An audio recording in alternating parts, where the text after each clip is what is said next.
For all that celebrations are magnificent, at the heart of the pageantry is a simple message: service. Before I write section 1, one important note. The reference transcript you uploaded is built around dramatic claims presented as fact, secret plots, swapped name tags, punishments, etc., but there is no verified evidence that these events actually happened. For a strong royal documentary script, it's better to frame such elements as questions, perceptions, speculation, and royal watcher interpretations, not established facts. At Royal Ascot, most cameras were expected to focus on one thing: the return of Catherine, Princess of Wales. After months of public concern surrounding her health, many believed the event would become a powerful symbol of continuity, resilience, and the future of the monarchy. Yet before a single carriage rolled forward, attention began shifting toward a different question entirely. Why were some royal observers suddenly talking about Queen Camilla, and what did Prince William's reaction reveal about a deeper struggle over image, influence, and the future direction of the royal family? For much of the public, Royal Ascot has always represented more than horse racing. It is one of those rare occasions when tradition, symbolism, and royal visibility combine into a single spectacle watched across Britain and far beyond. This year, however, expectations were unusually high. The anticipated appearance of Catherine, Princess of Wales, carried emotional significance that extended well beyond fashion, ceremony, or protocol. Many supporters viewed her presence as evidence of strength after a difficult period, while others saw it as a reassuring glimpse of stability within an institution that has faced considerable scrutiny in recent years.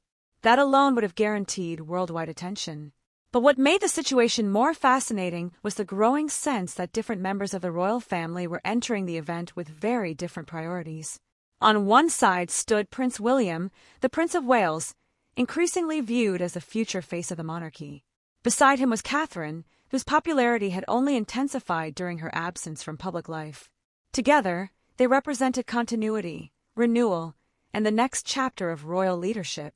Yet another question was quietly emerging behind the scenes. Where exactly did Queen Camilla fit into that picture? The Queen had spent years navigating one of the most difficult public image transformations in modern royal history.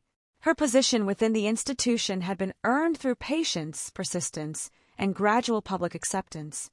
Nevertheless, royal history repeatedly demonstrates that popularity and authority do not always move in the same direction.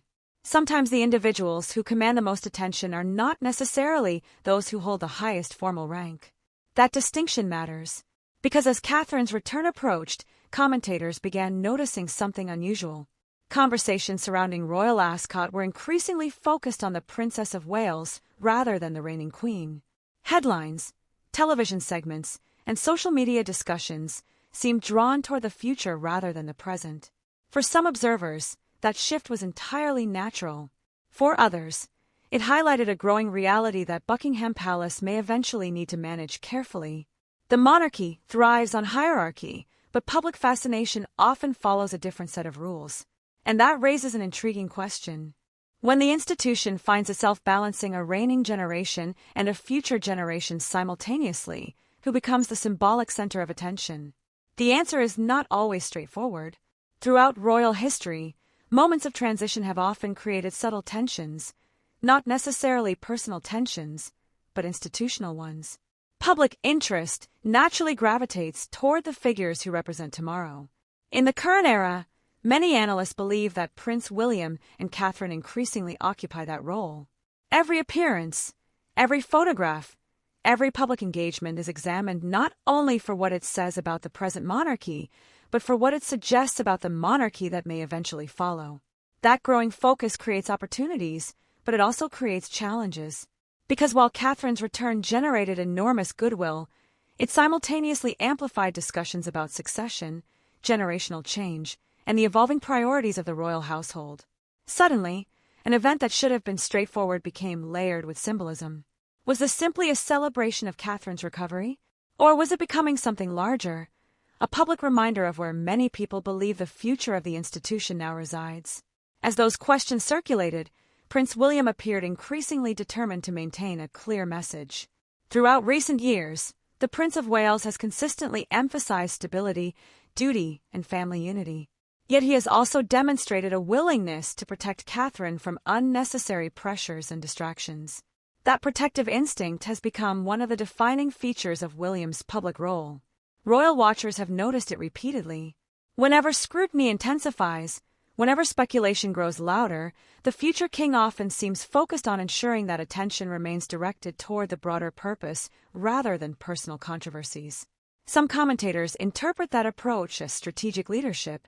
Others see it as evidence of a husband determined to shield his family from the turbulence that has affected previous generations.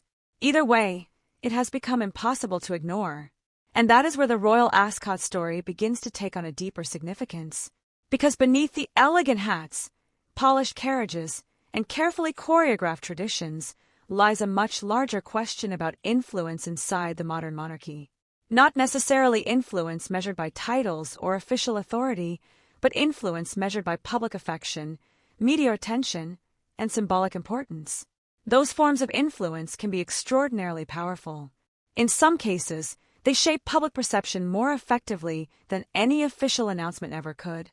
As Royal Ascot approached, many expected a celebration. What few anticipated was that the event would also spark renewed discussion about visibility, succession, and the delicate balance between established authority and emerging leadership. The public may have arrived expecting a pageant, but increasingly they found themselves examining something else entirely. Who truly represents the future image of the royal family? And if that question is already generating debate today, what might happen when the spotlight grows even brighter in the months ahead? Because what unfolded next would transform a routine royal appearance into a much larger conversation about power, perception, and the future of the crown. What made the discussion surrounding Royal Ascot particularly interesting was not the event itself, but the speed with which attention shifted away from ceremony and toward questions of influence.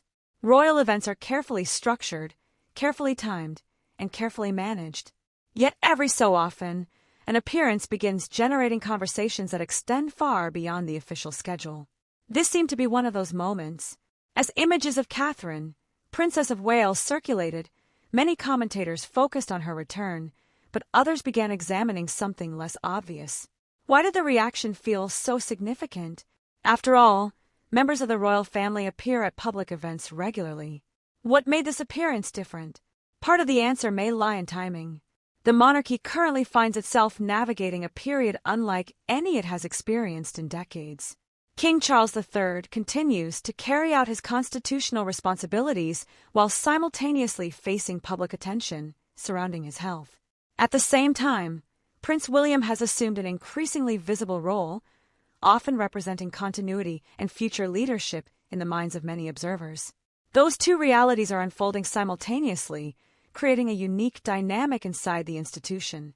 And that dynamic may explain why seemingly ordinary moments now attract extraordinary levels of analysis. Several royal commentators have noted that whenever public attention becomes heavily concentrated on the next generation, questions about transition inevitably follow. Not because a transition is necessarily imminent, but because the public naturally begins imagining what comes next. In that environment, every photograph, every appearance, and every interaction can take on a larger meaning than originally intended. That may help explain why discussions surrounding Catherine's appearance quickly evolved into broader conversations about the future direction of the monarchy itself. But another question soon emerged. If public enthusiasm increasingly centers on William and Catherine, how does the institution balance celebrating that popularity while maintaining focus on the current reign? The answer is not simple, because royal institutions operate on two different levels simultaneously. One level is constitutional authority. The other is public perception. History shows those two forces do not always move together. In many ways, public perception can become a form of influence in its own right. Observers have frequently pointed to previous periods in royal history when individual members attracted such intense public interest that they effectively became symbols of an entire era. What matters is not merely who appears in headlines. What matters is what those headlines begin to represent. And increasingly, some analysts believe Catherine represents something larger than personal popularity. To supporters, she embodies stability during uncertainty. To others, she represents continuity between generations. Still others see her as a key figure in maintaining public confidence during a period of significant change.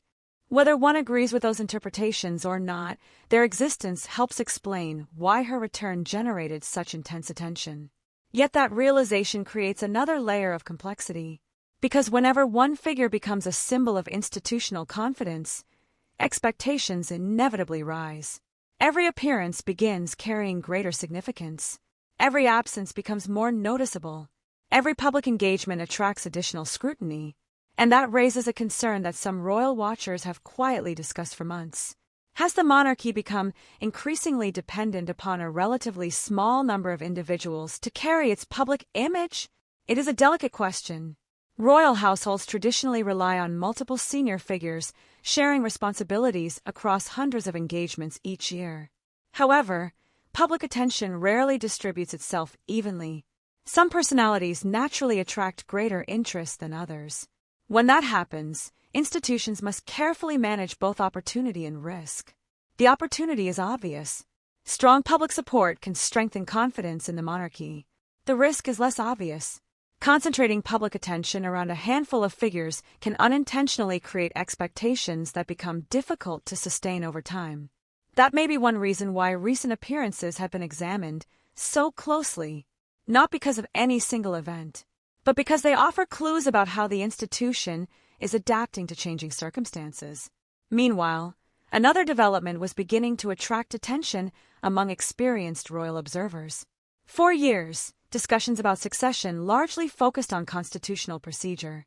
Recently, however, those discussions have become increasingly centered on public readiness. Some commentators argue that the public is already viewing William and Catherine through the lens of future leadership rather than simply their current positions. That distinction matters more than it may initially appear. Because institutions often change gradually in official terms while changing rapidly in public perception. The public does not wait for formal milestones before forming impressions. In many cases, those impressions are established years in advance. If that process is already underway, then Royal Ascot may have represented more than a successful public appearance. It may have provided a glimpse into how audiences are beginning to view the next chapter of royal life. Yet even that interpretation leaves important questions unanswered. How aware is the institution itself of these shifting perceptions? Are senior advisors actively encouraging this evolution? Or are events simply unfolding naturally as public interest responds to changing circumstances? Reports suggest there are differing views among royal analysts. Some believe the increased prominence of William and Catherine reflects long-term strategic planning designed to ensure continuity. Others argue that public sentiment has evolved organically and that palace officials are merely adapting to realities they cannot fully control. That disagreement is fascinating because it points toward a much larger issue. Who shapes the future image of the monarchy? The institution itself, the media, or the public? Perhaps the answer involves all three. As those debates continued, another subtle observation began emerging from commentators who study royal communications. They noted that conversations about Catherine's return often generated discussions about leadership, duty, resilience, and continuity. Those are not simply personal qualities. They are institutional qualities. And when personal narratives begin reinforcing institutional narratives, public impact can become remarkably powerful. That may explain why the story continues attracting attention long after the initial event. The discussion is no longer solely about Royal Ascot. It is no longer solely about one appearance. Instead, it increasingly appears to be part of a broader conversation regarding how the royal family presents itself during a period of transition, uncertainty, and heightened public scrutiny. Yet perhaps the most intriguing question has not been answered at all. If Catherine's return strengthened perceptions of stability, and if William's visibility continues to grow alongside that narrative, what happens when future events place those perceptions under greater pressure? Because some royal observers believe the real test has not happened yet, and the developments beginning to emerge behind the scenes may reveal far more about the future balance of influence within the monarchy than anything seen at Royal Ascot itself. The more closely royal observers examine the conversation surrounding Royal Ascot, the more they began reaching a surprising conclusion. The event itself may never have been the central story. Instead, it appears to have acted as a lens through which several larger developments suddenly became visible at the same time. One of those developments involves a challenge that every modern monarchy eventually faces, even if it is rarely discussed openly. How does an institution prepare the public for the future while remaining fully committed to the present? At first glance, that may seem like a simple balancing act. In reality, it is one of the most delicate responsibilities any royal household must manage. The reason is straightforward. Public attention rarely follows official structures perfectly. People tend to focus on personalities, relationships, and symbols. Institutions, meanwhile, must focus on continuity, hierarchy, and stability. Most of the time, those interests align. Occasionally, they begin pulling in different directions. Some royal commentators have suggested that this may help explain why certain appearances attract disproportionate attention. The interest is not necessarily about the appearance itself. It is about what the appearance seems to represent. And that observation connects several pieces of the puzzle. When viewers responded so strongly to Catherine's return, they were not simply reacting to one public engagement. Many were responding to what her presence symbolized after a period of uncertainty. In a sense, the emotional reaction extended beyond the individual and toward the institution she represents. That may explain why discussions quickly expanded into questions about leadership, continuity, and public confidence. But another layer soon becomes visible. If public confidence is increasingly associated with particular figures, then those figures inevitably become more important to the institution's long-term strategy. Not because of their titles alone, but because public trust has become one of the monarchy's most valuable assets. Royal watchers have pointed out that modern monarchies operate in a dramatically different environment than previous generations. Public visibility is constant. Media cycles move rapidly. Every appearance is analyzed across television, newspapers, social media platforms, and international audiences simultaneously. In that environment, perception becomes part of governance. That does not mean image replaces substance. Rather, it means image and substance become increasingly difficult to separate. Suddenly, what appears to be a discussion about popularity becomes a discussion about institutional resilience. And that may explain why analysts continue returning to Prince William's role in these conversations. The Prince of Wales occupies a uniquely complicated position. He is neither the reigning monarch nor an ordinary senior royal. His responsibilities require him to support the present while preparing for the future. Those objectives sound compatible, yet history demonstrates they can create significant pressures behind the scenes. The heir must demonstrate leadership without appearing impatient. He must build public trust without overshadowing the monarch. He must prepare for eventual responsibility without encouraging speculation about when that responsibility might arrive. Viewed through that lens, some of William's recent appearances begin to look less like isolated events and more like evidence of a broader preparation process already underway. Yet even that interpretation raises further questions. Preparation for what, exactly? A future reign? A generational transition? Or simply a changing public environment that requires new approaches to royal leadership? Reports indicate there is no universal agreement among commentators. Some believe the institution is deliberately elevating the visibility of the next generation to ensure stability over the coming decade. Others argue that public interest itself is driving the process, forcing palace strategists to adapt rather than lead. That distinction matters because it changes how the entire story is understood. If the shift is intentional, it reflects long-term planning. If it is organic, it suggests public sentiment may be influencing the institution more than many assume. Either possibility carries significant implications. And there is another pattern that experienced royal audiences may recognize. Throughout modern royal history, periods of transition often begin long before formal constitutional changes occur. The public gradually develops expectations. Media narratives evolve. Attention starts settling on figures who represent the future rather than the present. Only later does everyone realize the transition had effectively begun years earlier. That historical pattern does not prove anything about current events. However, it does explain why certain observers are paying such close attention now. Because they are not necessarily looking at what happened. They are looking at what might be developing. The distinction is crucial. Consider how conversations surrounding the royal family have evolved over recent years. Increasingly, discussions revolve around themes such as continuity, modernization, public trust, family stability, and long-term leadership. Those are not short-term concerns. They are questions that shape institutions across generations.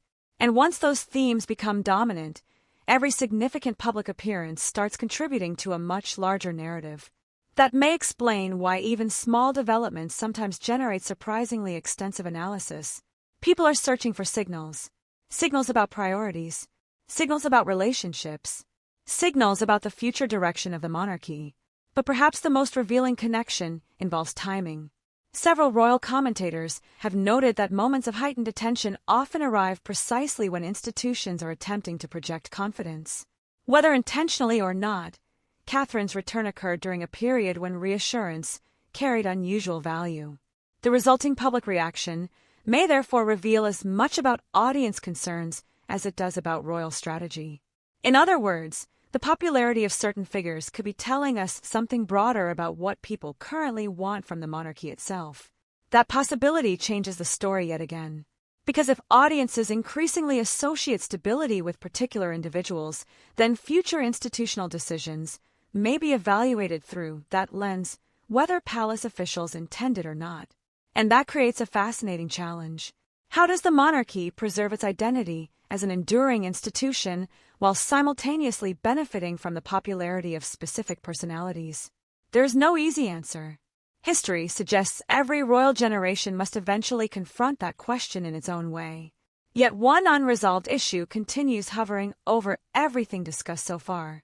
Many observers have focused on William, Catherine, and public perception. Others have examined questions of succession and long-term planning. But comparatively little attention has been given to what may be happening inside the institution itself as these pressures continue building. Because if public expectations are changing faster than official structures, and if key figures are increasingly becoming symbols of stability in their own right, then there may be conversations occurring behind palace walls that the public has only begun to glimpse. And if those conversations are influencing decisions more than anyone realizes, then the next piece of the story may force an entirely different interpretation of everything that has happened so far. As those questions continued building, the story began moving beyond public perception and into something considerably more consequential. The discussion was no longer centered on who attracted attention at a particular event. Instead, it increasingly focused on how the monarchy manages influence during periods when expectations, responsibilities, and public sentiment are all changing simultaneously. That shift is important because institutions rarely face pressure from a single direction. More often, multiple forces begin converging at once. Public expectations evolve, media narratives accelerate, internal responsibilities expand. Strategic decisions that once seemed routine suddenly acquire greater significance because they are interpreted through a much broader lens. Some royal commentators believe this convergence may be exactly what we are witnessing now. Consider the position facing the Prince of Wales. Expectations surrounding William appear to be growing from several directions simultaneously. Public support remains strong. International attention continues increasing. The visibility of Catherine, Princess of Wales, has reinforced discussions about future leadership. Meanwhile, every appearance by the couple is now evaluated not only as a present-day engagement, but as a possible indication of future priorities. The consequence is subtle but powerful. Actions that might once have been viewed as routine expressions of support for a spouse are increasingly interpreted as demonstrations of leadership style. Decisions that previously attracted little attention now generate detailed analysis regarding authority, judgment, and institutional direction. That growing scrutiny creates pressure, not necessarily pressure created by critics, but pressure created by expectation itself. And expectations have a tendency to reshape the environment around those expected to meet them. This may explain why royal analysts have increasingly focused on questions of influence rather than rank. Formal hierarchy within the monarchy remains unchanged. Yet influence operates differently.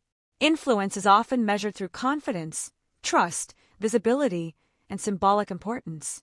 Over time, those forms of influence can affect how every subsequent development is interpreted. The result is a feedback cycle. Public confidence generates attention.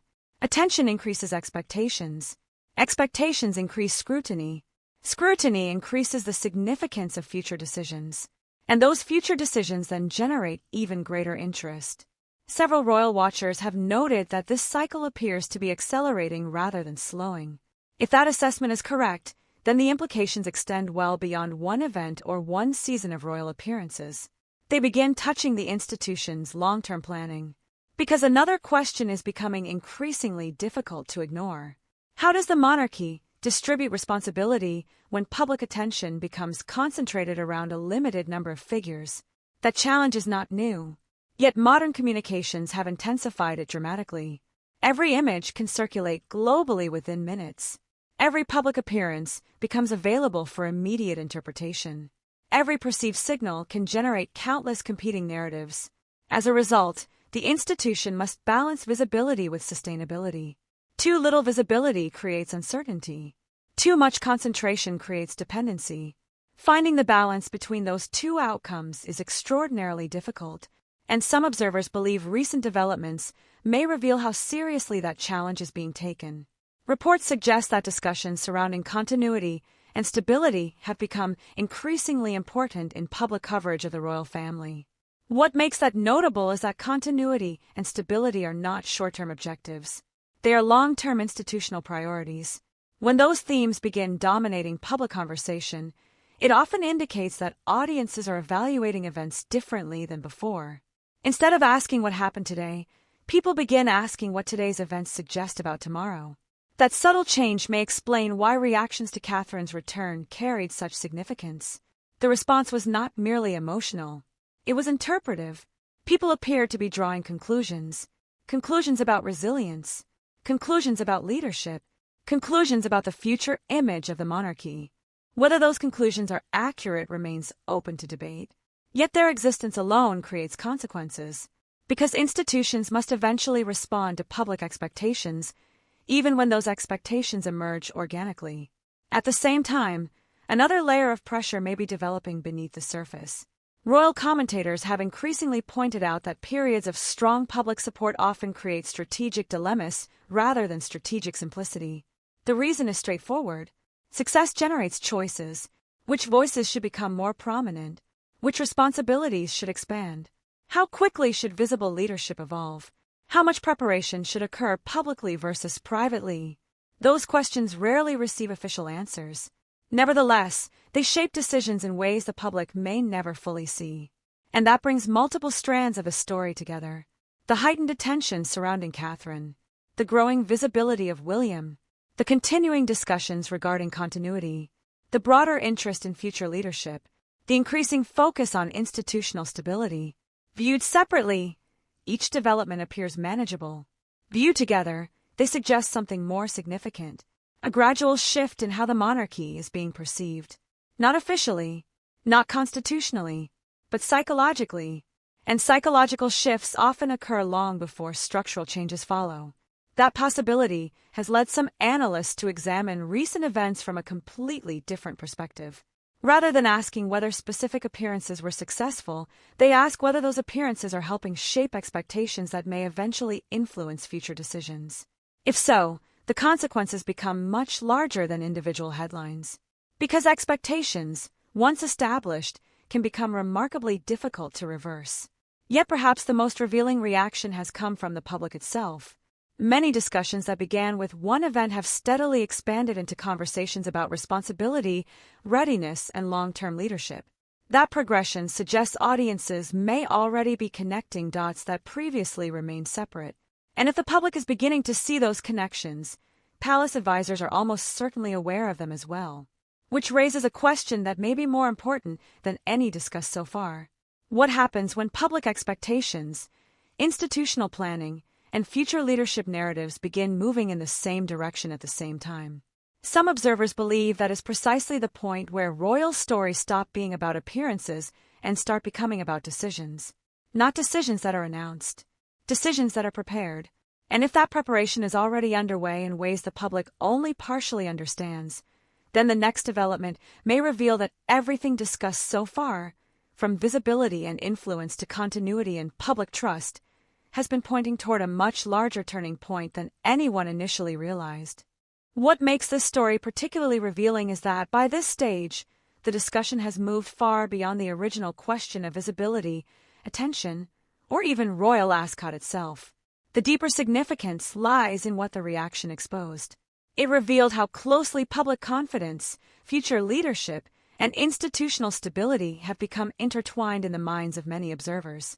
Once that connection becomes visible, the entire story begins to look different. At the beginning, it appeared that people were debating personalities. By the end, many were discussing something much larger: preparedness. Not preparedness in a constitutional sense, but preparedness in the public imagination. Royal institutions rely heavily on continuity. The public must feel that leadership today connects naturally to leadership tomorrow. What Royal Ascot seemed to demonstrate was that many people are already viewing certain figures through that future-oriented lens. That realization matters because public trust is one of the few royal assets that cannot be manufactured through ceremony alone. It develops gradually, often over many years, through consistency, reliability, and visible commitment to duty. Some royal commentators have noted that Catherine, Princess of Wales, has increasingly come to represent those qualities for a significant portion of the public. At the same time, Prince William appears to have inherited a different but equally important expectation, demonstrating that he can guide the institution through periods of change without compromising stability. Viewed together, those developments suggest that the strongest reaction surrounding Royal Ascot may not have been about what happened that day. It may have been about what people believe it revealed. And that leads to another important insight. Institutions often reveal their future direction long before they formally announce it. Not through declarations or policy changes, but through patterns. Patterns of responsibility, patterns of visibility, patterns of trust. Over time, those patterns become increasingly difficult to ignore because they begin appearing across multiple events rather than isolated moments. Some analysts have suggested that this is why conversations surrounding the Prince and Princess of Wales continue expanding beyond individual engagements. Audiences are no longer evaluating single appearances in isolation. They are connecting appearances into a broader narrative. Every successful engagement, every demonstration of resilience, every indication of public support becomes another piece of a larger picture. That picture appears to center on continuity. Yet continuity itself is not the ultimate story. The deeper story may be adaptation. Modern monarchies face challenges very different from those encountered by previous generations. Public expectations evolve faster. Information moves faster. Institutions are expected to remain rooted in tradition while simultaneously demonstrating relevance within a rapidly changing world. Balancing those objectives requires more than ceremonial expertise. It requires strategic judgment. This may explain why discussions about future leadership have become increasingly prominent. Leadership within a monarchy is often misunderstood as a matter of inheritance alone. In reality, public legitimacy is strengthened through years of visible service, accumulated trust, and demonstrated responsibility. The public does not merely observe future leaders. It gradually forms conclusions about them. And once those conclusions become widespread, they begin influencing the environment surrounding the institution itself. That process appears to be accelerating. Reports indicate that discussions about the future of the monarchy are increasingly framed around themes such as service, stability, resilience, and continuity rather than spectacle or personality. That shift is significant because it suggests audiences may be evaluating the royal family through a more institutional lens. In other words, people are asking fewer questions about individual moments and more questions about long-term direction. What kind of monarchy is being built? What values will define its future? How will leadership evolve while preserving continuity? Those questions are far more consequential than any single event. They also help explain why royal observers paid such close attention to the reactions surrounding Royal Ascot. The event became a focal point because it appeared to illuminate broader trends already underway. Trends that might otherwise have remained difficult to see. Yet perhaps the most important revelation concerns expectations. Expectations are powerful because they create their own momentum. Once the public begins associating particular individuals with stability and future leadership, those expectations become increasingly influential. Future appearances are interpreted through that framework. Future decisions are evaluated against that framework. Even future challenges are viewed through that framework. The consequence is that responsibility expands long before authority formally changes. Some royal watchers believe this may be one of the defining realities facing the next generation of royal leadership. Expectations are arriving earlier, becoming larger, and attracting more attention than previous generations experienced. Whether that represents an opportunity or a challenge remains uncertain. Most likely it is both. Opportunities arise because strong public trust provides stability during periods of change. Challenges arise because maintaining that trust requires consistency over many years. And that brings us to what may ultimately be the lasting significance of this story. It was never simply about who received attention. It was never solely about one appearance. It was never exclusively about royal Ascot. Instead, it highlighted a broader conversation taking place across the monarchy, the media, and the public simultaneously. A conversation about continuity, leadership, responsibility, and the future shape of the institution itself. Some observers believe we are witnessing the early stages of a gradual evolution rather than a sudden transformation. Others argue that the changes are largely perceptual and that the institution remains exactly where it has always been. Both interpretations contain elements worth considering. What remains difficult to dismiss, however, is the growing sense that public expectations are becoming increasingly aligned around questions of future leadership. And when expectations, visibility, trust, and institutional planning begin intersecting, even seemingly routine events can acquire lasting significance. The immediate situation may now be clearer. The broader future remains unwritten. What Royal Ascot appears to have revealed is not a conclusion, but a process already unfolding. A process shaped by public confidence, guided by institutional priorities, and influenced by the individuals who increasingly symbolize the monarchy's future. Whether historians eventually view moments like this as routine developments or as early indicators of a larger transition remains impossible to know today. But perhaps that is the most fascinating question of all. Was this simply another chapter in the ongoing story of the royal family, or was it an early glimpse of how the monarchy is quietly preparing for the generations that will eventually define its next era? If you enjoyed this deep dive into the royal family, Prince William, Catherine, Princess of Wales, King Charles III, Princess Anne, and the future of the monarchy, be sure to subscribe and turn on notifications so you never miss our next royal analysis. Let us know your thoughts in the comments below. We'll see you in the next video. I've always felt very strongly about it, and I've been watching very carefully what others have been doing. At first, it appeared to be little more than an unexplained absence, a quiet gap in the royal schedule that most people barely noticed. Yet inside palace circles, attention quickly shifted from where someone was to why they were there at all. Because when key figures disappear during a sensitive moment, the real story is often the one nobody is discussing publicly. As concerns surrounding King Charles III continued to dominate private conversations among senior royal advisors, another discussion was quietly unfolding behind closed doors. It was not centered on the monarch's health alone. Instead, it focused on something far more delicate: who was present, who was absent, and what those absences might reveal about the state of the institution itself. According to reports circulating among royal commentators, questions began emerging after Queen Camilla's whereabouts became the subject of unusual interest. Publicly, there was little indication of controversy. The palace maintained its characteristic discipline, releasing carefully measured updates and avoiding unnecessary speculation.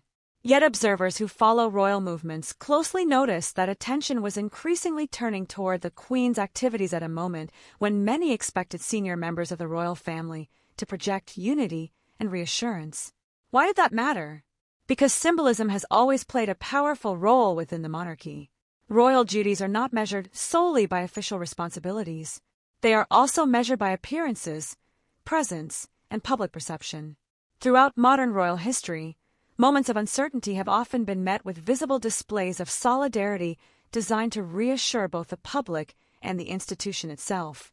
That expectation created a growing contrast which some royal watchers found difficult to ignore. While discussions surrounding the king's condition reportedly intensified behind palace walls, reports suggested that Camilla was spending time away from the immediate center of royal activity. Whether that decision was entirely personal, entirely practical, or something in between remains a matter of interpretation. Yet perception often matters, just as much as reality in royal affairs, and perception was beginning to drive the conversation.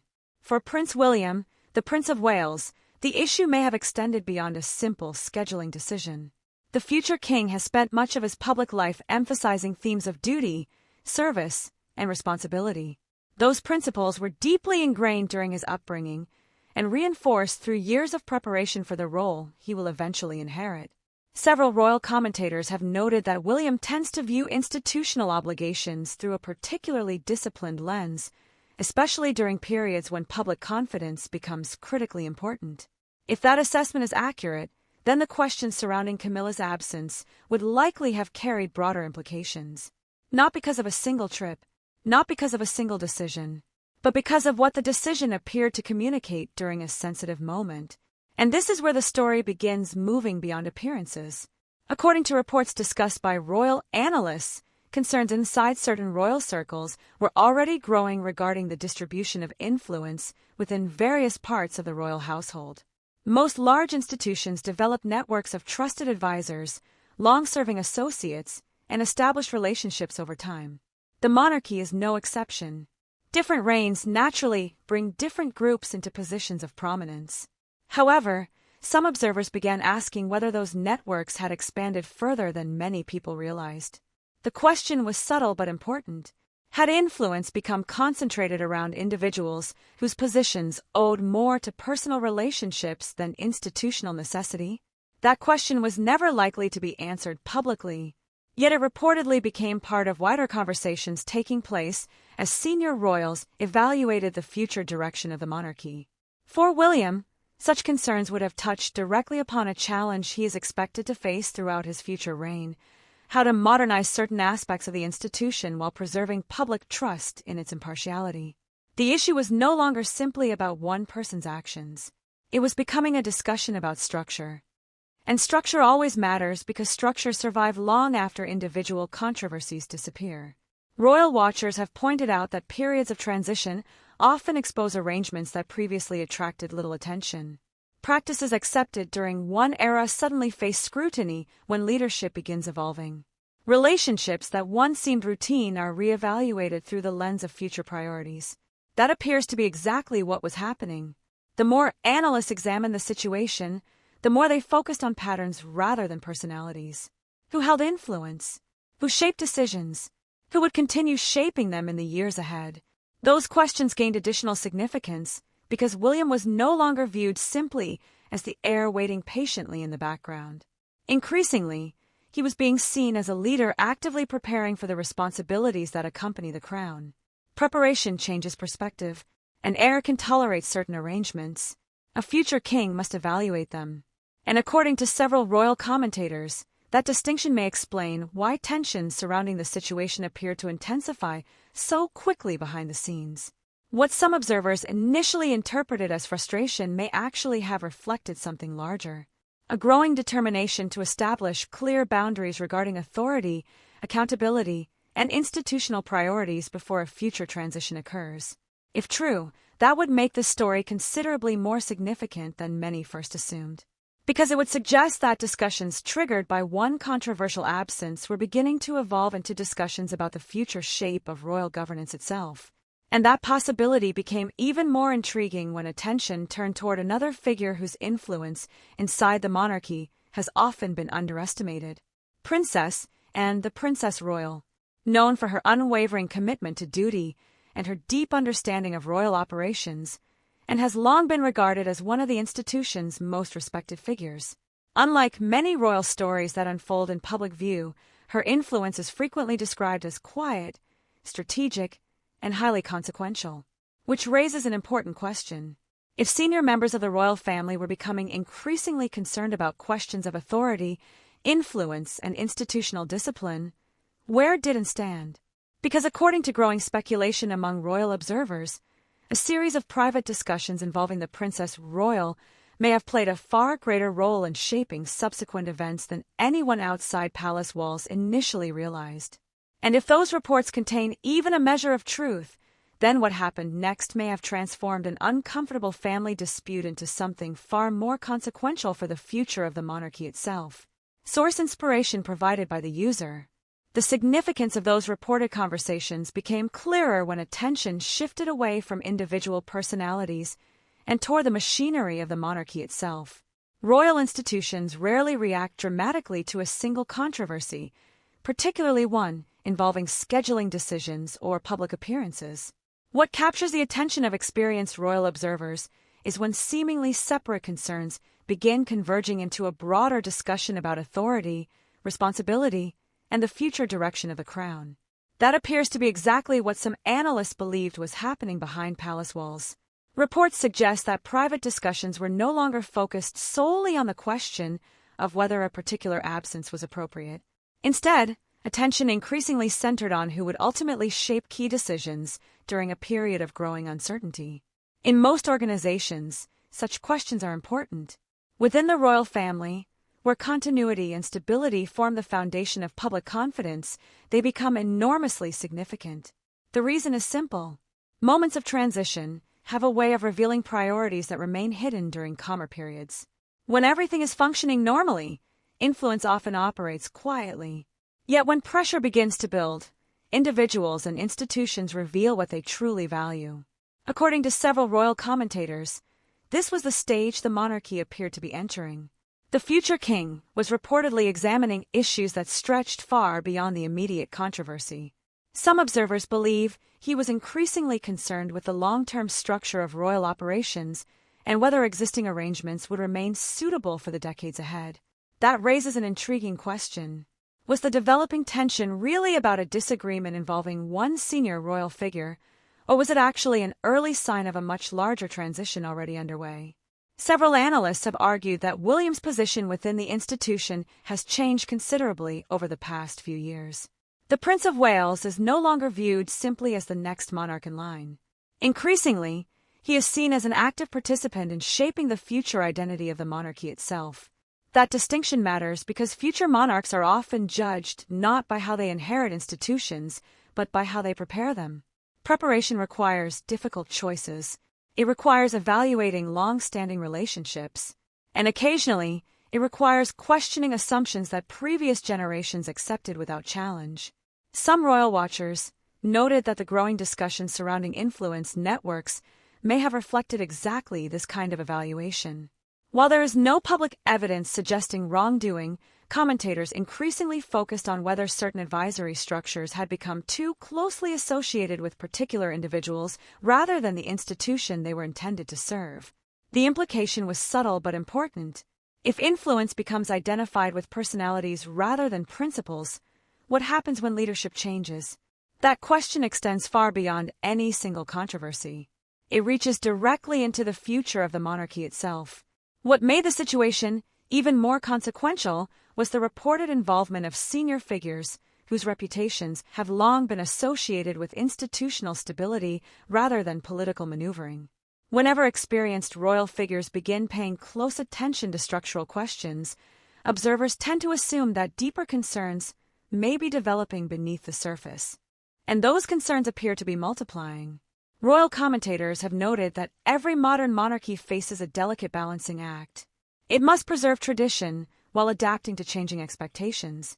It must protect continuity while preparing for eventual succession. Most importantly, it must convince the public that decisions are being made for the benefit of the institution rather than individual interests.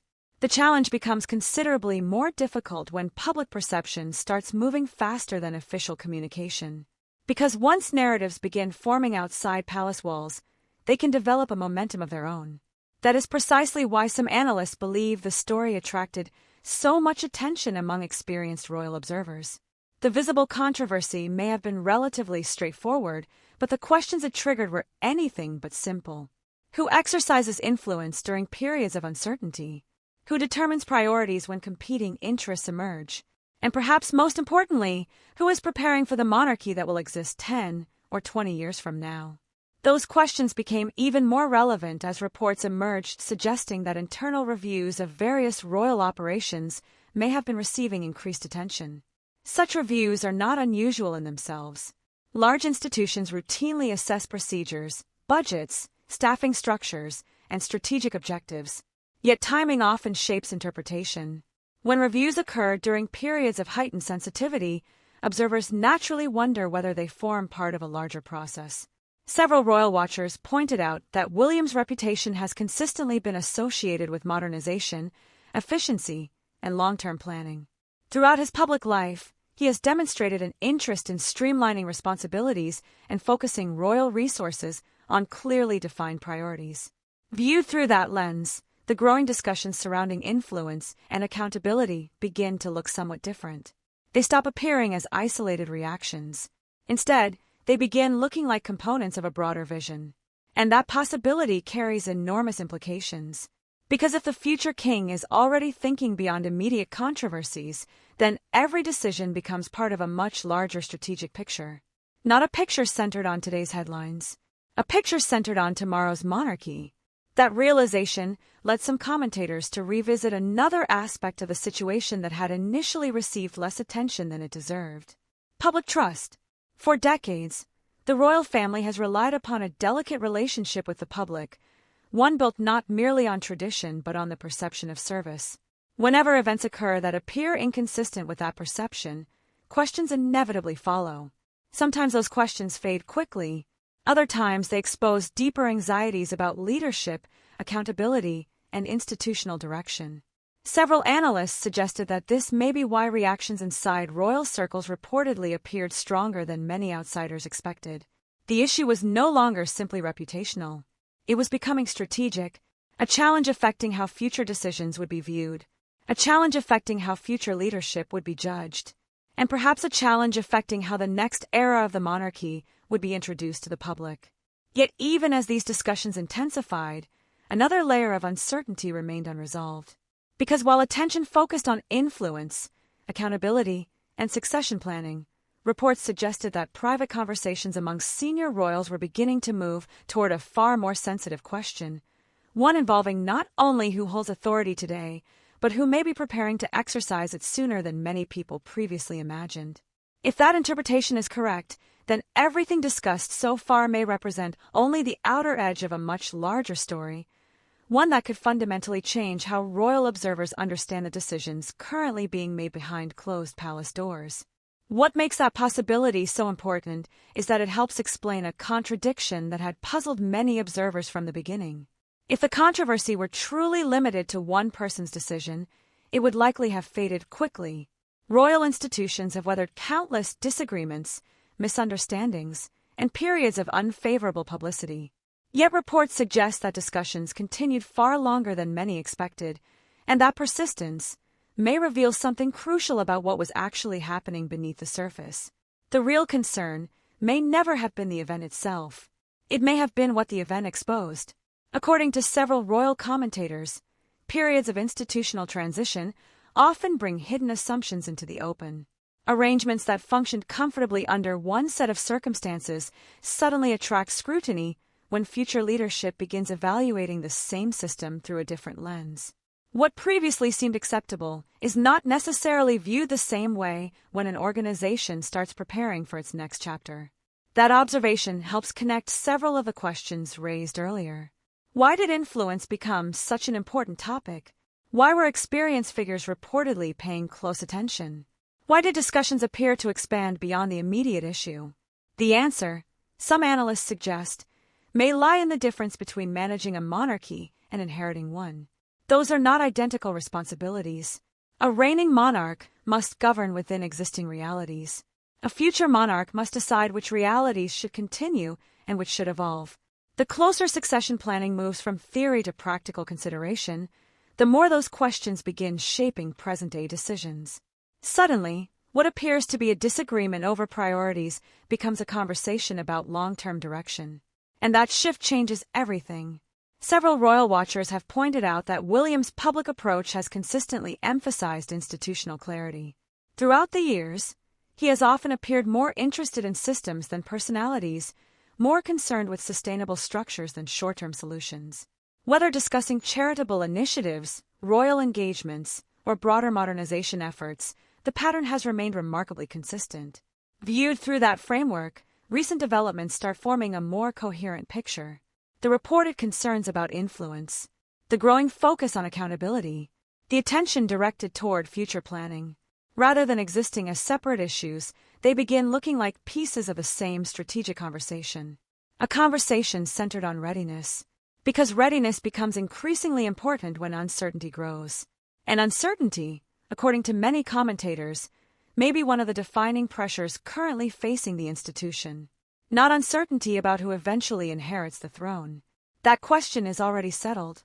Rather, uncertainty about the environment that future leadership will inherit. Public expectations are changing. Media scrutiny operates at unprecedented speed. Every decision faces immediate interpretation, often before complete information becomes available. That reality creates a challenge previous generations never experienced to the same degree. How do you preserve stability while adapting quickly enough to remain effective? The more analysts examine this question, the more they began focusing on the individuals most likely to shape the answer. That brought renewed attention to relationships inside the senior ranks of the monarchy, not as matters of family dynamics alone, but as indicators of institutional priorities. This is where another pattern becomes visible. Throughout modern royal history, the most consequential transitions have often been preceded by gradual shifts in responsibility rather than dramatic announcements. Influence moves before authority formally changes. Expectations evolve before titles do.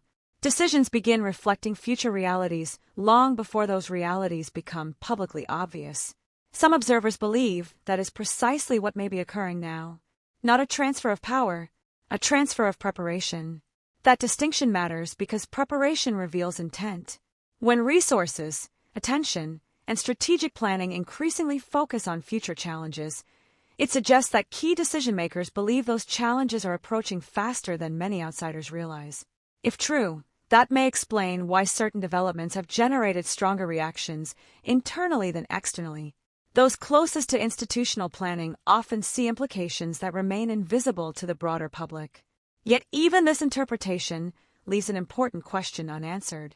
If preparation is accelerating, what exactly is driving that urgency? Reports indicate that different observers offer different explanations. Some emphasize practical governance concerns. Others point toward broader modernization pressures. Still others suggest that changing public expectations are forcing the institution to think differently about leadership and visibility. Perhaps all three factors are connected, because once viewed together, they reveal a recurring theme. The monarchy is not simply responding to events. It is attempting to position itself for conditions that may not fully emerge for years. That realization also helps explain why the Princess Royal's reported involvement attracted attention among experienced royal analysts. Figures known for institutional loyalty rarely become central to discussions unless broader questions are under consideration. Their presence often signals that conversations have moved beyond personalities and entered the realm of long-term continuity. Continuity is the key word. Every development discussed so far appears connected by a common objective, ensuring that future transitions occur from a position of strength rather than uncertainty. But continuity comes with its own challenges. Protecting stability sometimes requires change. Maintaining public trust sometimes requires reassessment. And preserving an institution sometimes means rethinking assumptions that once seemed untouchable. That may be why the story has continued expanding instead of narrowing. Every attempt to explain one question seems to uncover another. Every connection reveals a deeper layer. Every answer points toward larger pressures operating beneath the visible surface. By now, the original controversy almost feels secondary to the broader issues it exposed. Influence, preparation, leadership, institutional direction. These are the themes increasingly dominating the conversation. Yet one final connection remains unresolved. Because if the discussions taking place are truly centered on the future shape of the monarchy, then attention should not only be focused on who currently holds influence. It should also be focused on what kind of monarchy future leaders intend to build once they possess the authority to implement their vision. And according to some royal observers, that question may lead directly to the most significant revelation of all. Because the signs emerging behind the scenes suggest that what appears to be a debate about present circumstances may actually be an early glimpse of a monarchy already being redesigned for a very different future. If that interpretation is correct, then everything discussed so far may eventually be viewed as merely the opening stage of a much larger transformation whose full implications have not yet come into view. As the various strands of a story continued to converge, one reality became increasingly difficult for royal observers to ignore. What initially appeared to be a discussion about influence was now intersecting with something far more consequential: operational authority. Authority and influence are often spoken about as though they are the same thing. Within major institutions, they rarely are. Influence can shape conversations. Authority determines outcomes. And according to analysts who closely follow royal affairs, the distinction between those two forces may explain why attention was increasingly shifting toward the role William is already playing inside the monarchy. Reports suggest that over recent years, responsibility for several high-profile initiatives has steadily gravitated toward the Prince of Wales. Publicly, this has often been presented as a natural part of preparing the next generation of leadership. Yet viewed through the broader context of everything discussed so far, those developments begin to take on additional significance. Because preparation creates expectations, and expectations eventually create pressure. The more responsibilities entrusted to the future king, the more difficult it becomes for him to remain merely an observer when institutional questions arise. Royal commentators have noted that this may be one reason discussions surrounding governance, accountability, and strategic direction appear to attract such sustained attention. The situation was no longer occurring around William. Increasingly, it was occurring through him. That subtle shift carries enormous implications. If senior figures across the institution are already looking toward future leadership when evaluating present challenges, then reactions to current events become far more meaningful. Decisions stop being judged solely on immediate consequences. They begin being measured against long-term priorities. And that appears to be where the pressure was building. Several analysts have argued that modern royal leadership faces a uniquely difficult challenge. The institution must project continuity while simultaneously demonstrating adaptation. Every action is scrutinized not only for what it achieves today, but for what it suggests about tomorrow. That helps explain another pattern emerging from the story. Many of the reported concerns were not focused on dramatic outcomes. Instead, they centered on perception, structure, and confidence. Those may sound like abstract concepts, but within a constitutional monarchy, they represent some of the most valuable assets the institution possesses. Confidence cannot simply be announced. It must be reinforced continuously. Structure cannot be assumed. It must be maintained deliberately. And perception, once altered, can influence every subsequent decision. This is why some royal watchers believe the conversation expanded so rapidly beyond its original trigger. What attracted attention was not merely what happened. It was what the situation appeared to reveal about readiness for future challenges. Readiness, however, creates its own dilemma. The more actively future leadership prepares, the more visible that preparation becomes. At a certain point, observers begin noticing where authority is accumulating, where responsibilities are concentrating, and where strategic attention is being directed. Reports indicate that this process may now be generating new questions among royal commentators. Not about succession itself, but about succession management. There is an important difference. One concerns who eventually leads. The other concerns how that leadership transition is shaped long before it formally occurs. That distinction may explain why discussions involving senior members of the royal family reportedly became increasingly significant. Every institution preparing for a future transition must answer difficult questions regarding priorities, responsibilities, and decision-making structures. Who will guide reform? Who will establish expectations? Who will define the next era? The closer observers looked at those questions, the more interconnected everything appeared. The reported concerns about influence, the growing emphasis on accountability, the attention directed toward institutional discipline, the discussions surrounding public confidence. Individually, each issue could be explained in isolation. Together, they began forming something much larger. A portrait of a monarchy preparing for change while simultaneously trying to preserve stability. And that balancing act is never simple.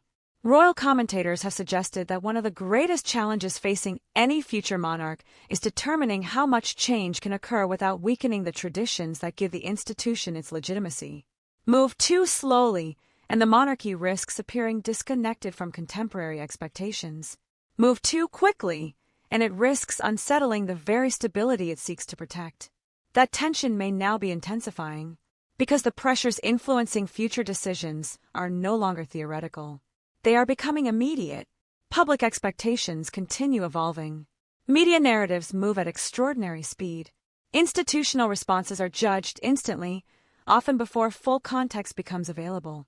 Under such conditions, leadership preparation becomes more than a long-term project. It becomes a present necessity. And according to some analysts, that necessity may be accelerating conversations that otherwise would have unfolded over a much longer period. If true, the consequences are substantial, because accelerated preparation often produces accelerated decision-making. Accelerated decision-making produces new alignments, and new alignments inevitably raise questions about who is gaining influence as the next chapter approaches. That may explain why some observers have become increasingly focused on what has not been said publicly rather than what has. The absence of dramatic announcements has not reduced interest. In some respects, it has increased it. Silence can be revealing, particularly when significant adjustments may be occurring through processes rather than proclamations. The result is a growing sense that multiple developments are moving toward the same destination. Not because anyone has confirmed it, not because a single event proves it, but because the patterns increasingly point in a similar direction. A future-focused monarchy, a leadership team preparing earlier than many expected, an institution reassessing how authority, responsibility, and public trust will function in the years ahead. Yet even with all these pieces beginning to align, one critical question remains unresolved. Because if these discussions truly reflect a broader restructuring of priorities, then the most important issue is not who holds influence today. The most important issue is what future leaders intend to do once those priorities are fully translated into action. And according to reports and growing analysis from royal observers, there may already be early indications of that answer emerging behind the scenes. If those indications are interpreted correctly, then the next stage of a story could force many people to reconsider everything they thought the situation was actually about, because the approaching revelation may have less to do with one controversial episode and far more to do with a monarchy quietly defining its future before the rest of the world realizes how much has already changed. What makes the approaching revelation so significant is that it ultimately changes the way the entire story is understood. At the beginning, attention was focused on a single controversy and the questions surrounding it. Yet as more layers emerged, the discussion gradually shifted away from personalities and towards something far more enduring, the future architecture of the monarchy itself. That is why royal observers have continued paying attention. Not because one event was extraordinary, but because the event appeared to illuminate larger forces already operating beneath the surface. The most important development may not be what happened publicly. It may be what the reaction revealed. Throughout the story, a recurring pattern has emerged. Whenever attention turned toward questions of authority, responsibility, and institutional priorities, the conversation repeatedly led back to the same destination: preparation for the next era of royal leadership. Viewed from that perspective, the reported tensions and strategic discussions begin looking less like isolated developments and more like evidence of a monarchy actively shaping its future before circumstances force it to do so. And that distinction matters enormously. Institutions that wait for change are often controlled by events. Institutions that prepare for change attempt to control outcomes. Several analysts have suggested that the royal family increasingly appears focused on the second approach. Rather than simply reacting to challenges as they arise, attention seems to be shifting toward building structures capable of navigating future pressures before they become immediate crises. That may explain why so many conversations have centered on responsibility rather than symbolism. Responsibility is ultimately where leadership becomes visible. Not during ceremonies, not during celebrations, but during periods when difficult decisions must be made and competing priorities must be balanced. For many royal commentators, the broader significance of the story lies in what it suggests about how future leadership may operate. The emerging picture is not necessarily one of dramatic transformation. Instead, it appears to be a picture of deliberate adjustment, careful preparation, and gradual modernization carried out within the framework of continuity. In other words, change without instability. That goal has always been difficult to achieve, yet it may now be becoming one of the monarchy's highest priorities. Reports indicate that public trust remains one of the institution's most valuable assets. Trust cannot be inherited automatically. Every generation must reinforce it in its own way. Every future monarch faces the challenge of demonstrating relevance while preserving tradition. Every leadership transition creates opportunities, but also risks. This is where the story begins revealing its deeper meaning. The discussion surrounding influence, accountability, and strategic planning may not simply be about current circumstances. They may represent early efforts to answer a larger question: what kind of monarchy will be required to maintain public confidence in the decades ahead? That question extends far beyond any individual figure. It concerns institutional survival. It concerns legitimacy. It concerns continuity. And according to some royal watchers, that may be why seemingly routine developments have attracted such sustained interest among those who closely follow the monarchy. Because they are searching for signals. Signals about priorities. Signals about leadership philosophy. Signals about how future decisions may be approached.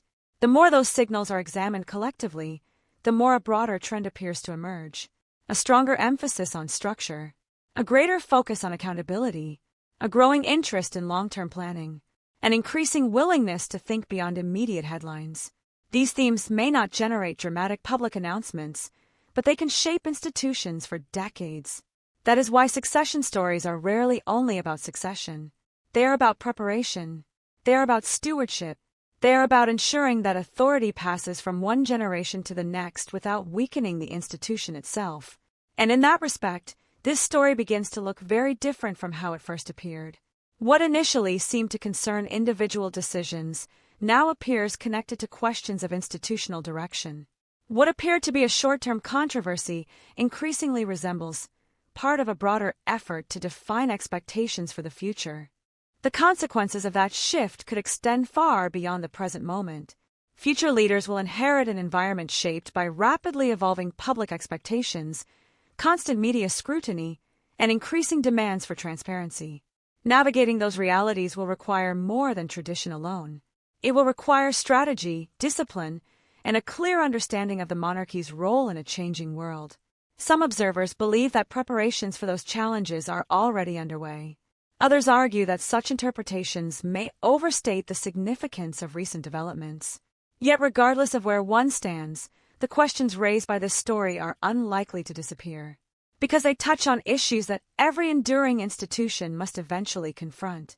How should leadership evolve? How should authority be exercised? How should tradition adapt without losing its identity?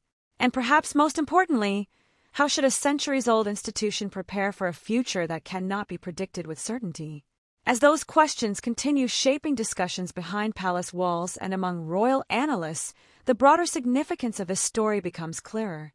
It was never simply about a reported disagreement, a controversial episode, or a momentary controversy. Those developments serve primarily as windows into a much larger process already taking shape. A process centered on continuity. A process centered on preparation. A process centered on defining the monarchy's next chapter before that chapter officially begins. And perhaps that is the strongest insight of all. The most consequential moments in royal history are not always the ones announced with fanfare. Sometimes they emerge gradually, through subtle adjustments, changing responsibilities, evolving priorities, and decisions whose significance only becomes apparent years later. The immediate controversy may eventually fade from public memory. The deeper questions may not, because what remains is a larger conversation about leadership, duty, public trust, and the future direction of one of the world's most closely watched institutions. The monarchy has survived for generations by adapting when necessary while preserving the principles that give it continuity.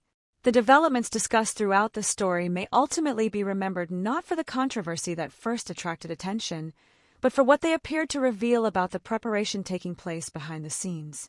Whether those preparations prove decisive remains to be seen. What is clear is that many royal observers believe the institution is already thinking beyond today's headlines and focusing on the challenges of tomorrow. If that assessment is correct, then this story may represent more than a temporary episode in royal affairs. It may be one small glimpse into how the next era of leadership is being shaped long before it officially arrives. And that leaves one final question worth considering. Will history ultimately remember this as a routine chapter in an ongoing royal story, or as an early indication of how the monarchy quietly began preparing itself for a fundamentally different future? If you enjoyed this deep dive into the royal family, Prince William, Catherine, Princess of Wales, King Charles III, Princess and the future of the monarchy, be sure to subscribe and turn on notifications so you never miss our next royal analysis. Let us know your thoughts in the comments below. We'll see you in the next video.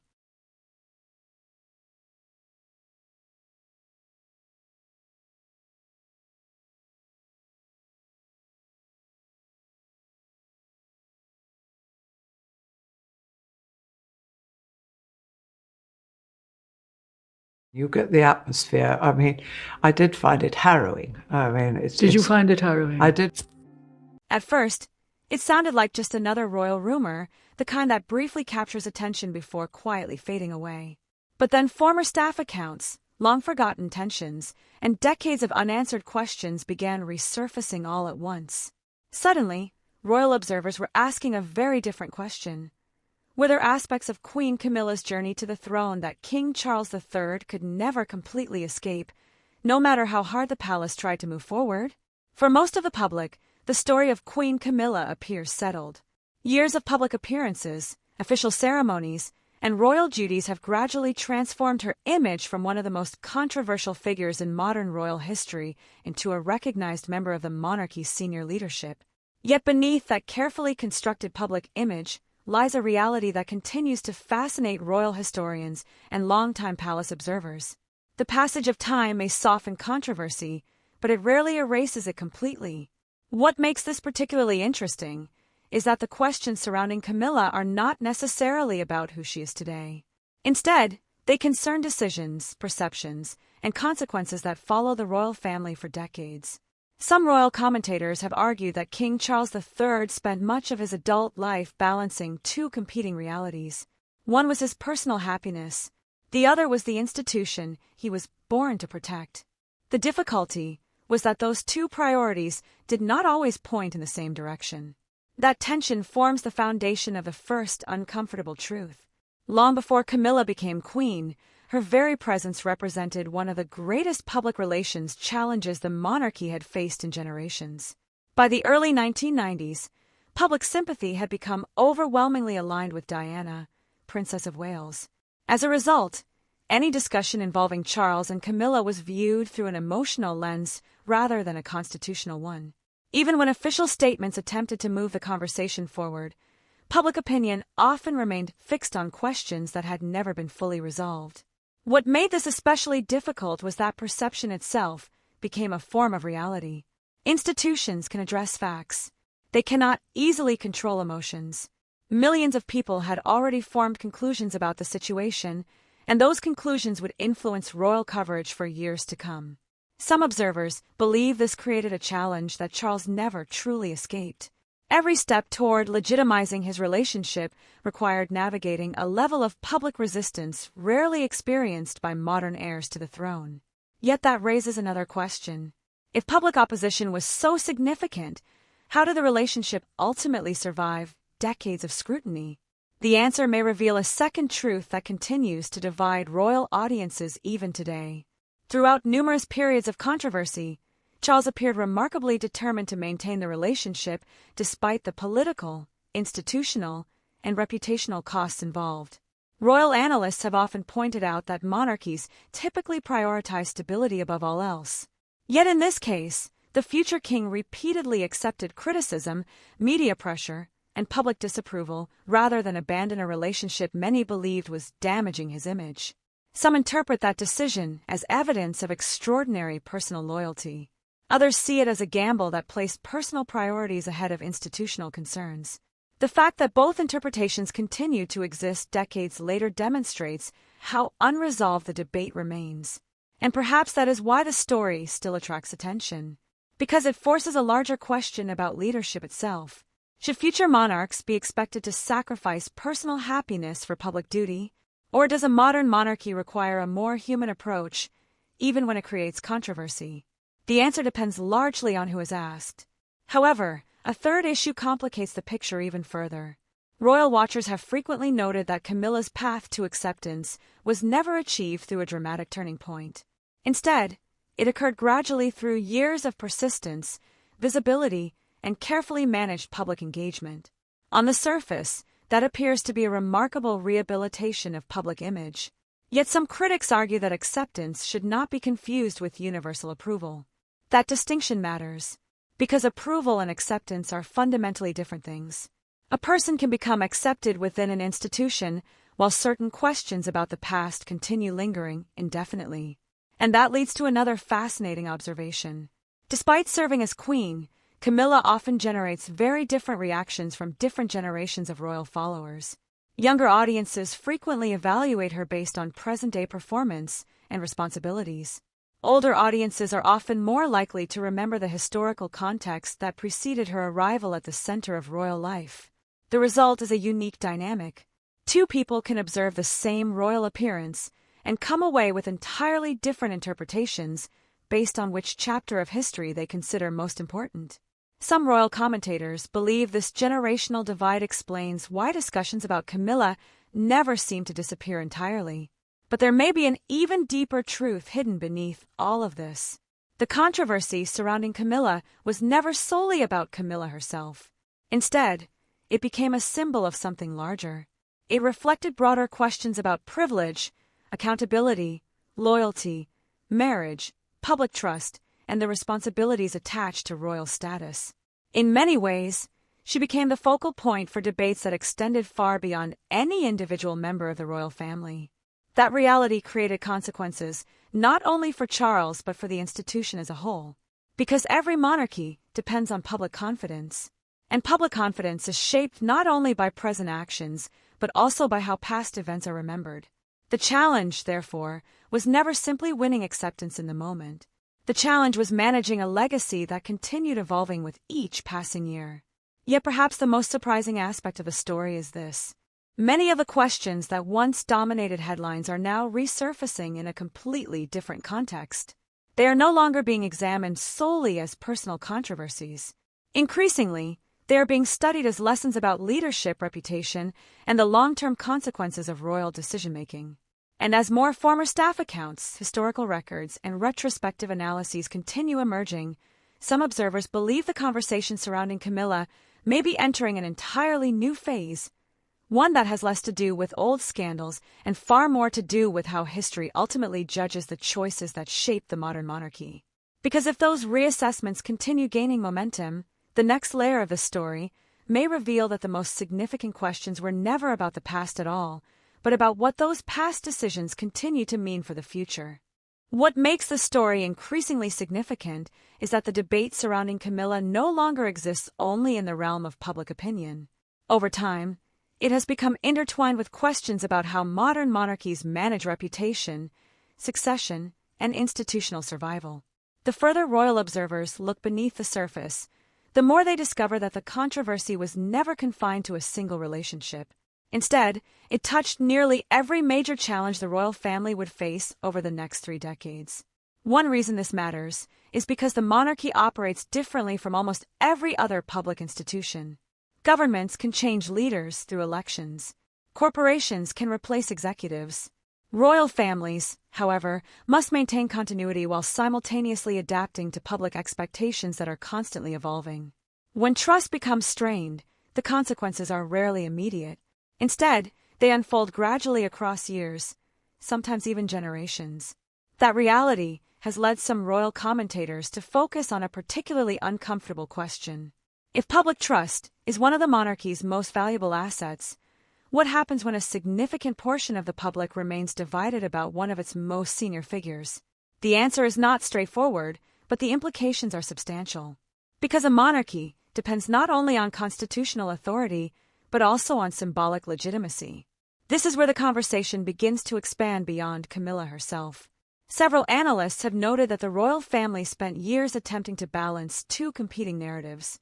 The first emphasized personal happiness, reconciliation, and moving forward. The second reflected the lingering emotional attachment many people continued to feel toward Diana's legacy. Neither narrative completely disappeared.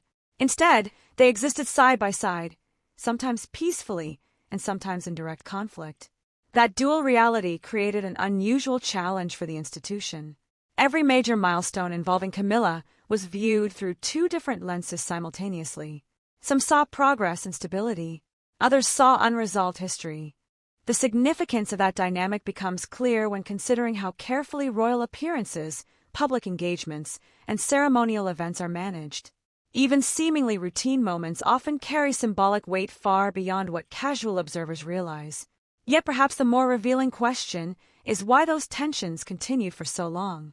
According to several royal watchers, the answer may lie in the changing nature of the monarchy itself. Previous generations operated in an environment where palace decisions remained largely behind closed doors. Modern royals exist under constant scrutiny. Every photograph, every public appearance, every family interaction is examined in real time by audiences around the world. That shift changed the stakes entirely. What might once have been viewed as a private family matter gradually became part of a broader conversation about accountability, transparency, and public expectations. In many respects, Camilla's journey unfolded during one of the most transformative periods in royal history, when traditional approaches to reputation management were being tested by an increasingly connected public. And that introduces another layer to the story.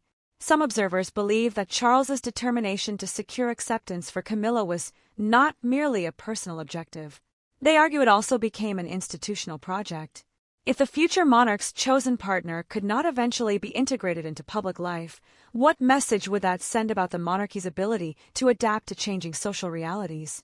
That perspective does not eliminate criticism, but it reframes the discussion. Instead of asking whether acceptance should have occurred, the question becomes whether the institution believed it had any realistic alternative. Royal historians have frequently pointed out that prolonged uncertainty can be more damaging than a controversial decision. An unresolved situation creates instability. Stability, even when imperfect, often becomes the preferred outcome. However, that explanation raises an even larger question. Did acceptance truly resolve the issue, or did it simply move the debate into a different phase? Evidence suggests the latter may be closer to reality. Today, discussions surrounding Camilla rarely focus on the same controversies that dominated headlines decades ago. Instead, they increasingly center on legacy. How will future generations interpret this period? Which narrative will ultimately carry greater weight? And perhaps most importantly, how will historians evaluate the decisions made by senior royals during moments of intense public pressure? Those questions matter because history has a tendency to revisit subjects long after contemporary debates appear settled. Royal commentators have often noted that the monarchy's greatest challenges are not always visible in the moment. Sometimes their true significance becomes clear only years later, when historians begin connecting events that once seemed unrelated. What appears to be a personal story today may eventually be understood as part of a much broader institutional transition. That possibility becomes even more intriguing when attention shifts toward the future king. The Prince of Wales has spent much of his public life observing the consequences of controversies that emerged long before he assumed a leading role within the monarchy. Some analysts suggest that William's approach to public trust, family image, and institutional credibility has been shaped by witnessing those challenges firsthand. If that assessment is accurate, then the significance of Camilla's story extends beyond her own position. It may have influenced how the next generation of royal leadership views risk, reputation, and public accountability.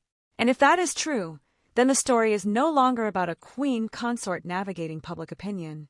It becomes part of a larger conversation about how future monarchs may approach leadership differently from their predecessors. The implications grow even wider when viewed through that lens. Because every major institution learns from periods of controversy. Lessons are absorbed, strategies are adjusted, and priorities evolve.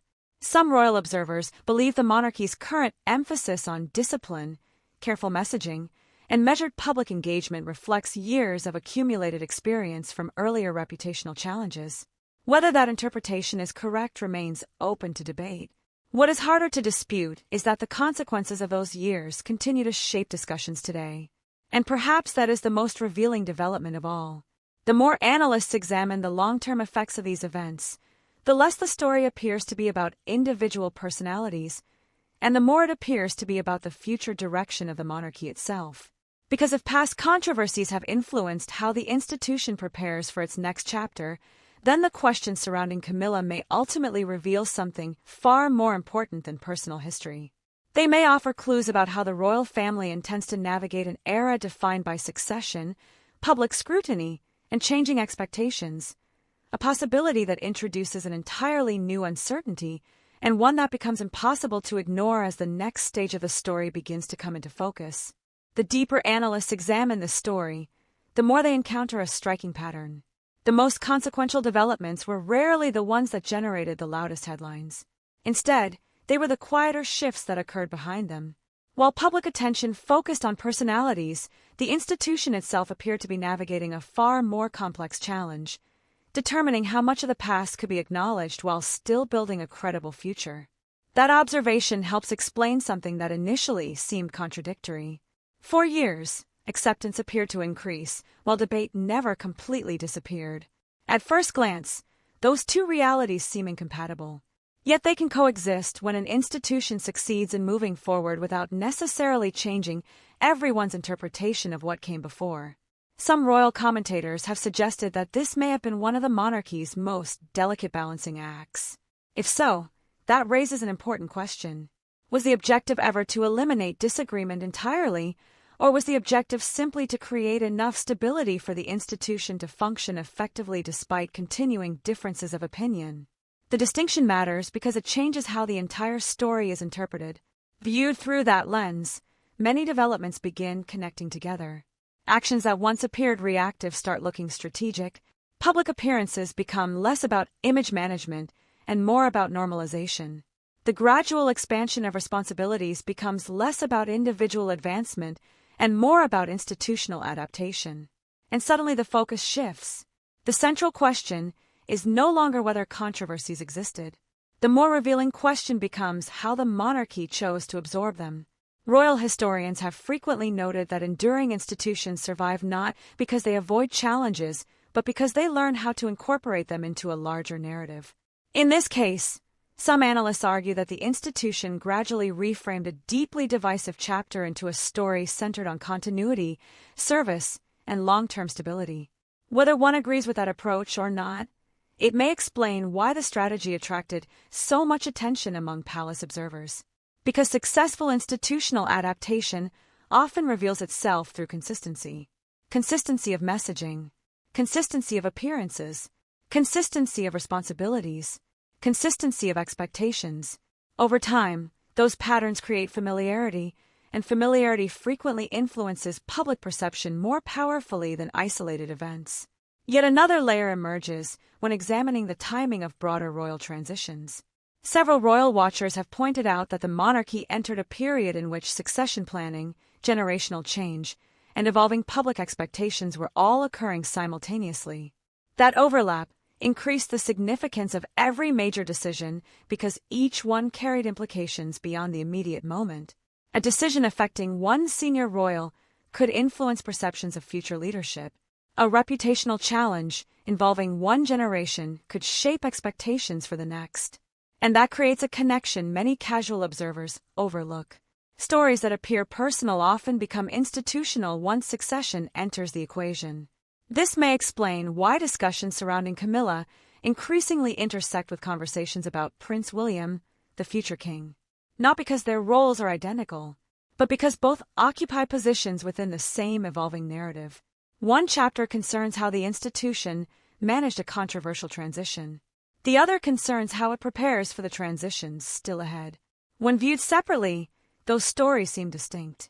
Viewed together, they begin looking like different stages of the same process. And that realization leads to a deeper question. What lessons were learned? Some analysts have suggested that one lesson may involve the importance of public trust as a long-term strategic priority rather than a short-term communications objective. Public trust can decline rapidly, but rebuilding it often requires years of consistent effort. Institutions that underestimate this reality frequently discover that reputation is far more difficult to restore than to maintain. That interpretation helps explain why modern royal strategy appears increasingly focused on predictability, discipline, and careful public engagement. Not because unpredictability is impossible, but because the cost of reputational instability has become easier to understand. Yet there is another connection that deserves attention. Throughout this story, observers often focus on visible figures while overlooking the pressures operating behind them. Senior royals represent the institution publicly, but they also function within a structure shaped by advisors, expectations, traditions, media realities, and public sentiment. Those forces do not always pull in the same direction. What strengthens personal relationships may create institutional complications. What benefits the institution may generate personal sacrifices. What satisfies one generation may frustrate another.